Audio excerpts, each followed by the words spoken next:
John and Megan here from MCA. In our last video, we talked about loss ratio pressure in the commercial line space and how important pricing segmentation is to compete. So Megan, how would we go about introducing new variables? So the first thing you're going to want to do is understand the market. And you can do this by looking at your key competitors and the best-in-class competitors. You can look at what's filed, but you're not going to get everything there. We also recommend talking to your agents and understanding their experience with some other competitors. Once you gather all this feedback, you're going to want to conduct a gap analysis where you're going to look to see, are there variables that competitors have that we should have? For instance, this could be something like a business financial score.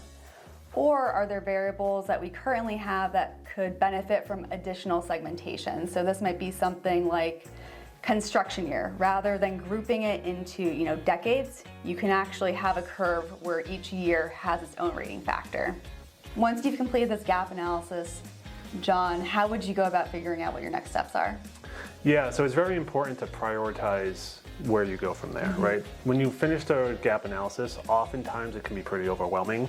There's a lot in the market, there's a lot of places, a lot of things that you can run at. So it's really important to prioritize. And really the place to start is what is most prevalent in the market, where do you think the biggest gaps are, and where you're gonna get the biggest lift. So that's one key way to look at it. The other is how quickly can you get it into the market. Some things are easier to change than others, right? So if you have the data in-house, or you have a relationship with a third-party vendor already that you can easily connect to through API, those tend to be the quickest ones to get into the market, and that's generally where we recommend starting, is get something in place, and then you can always build on top of that.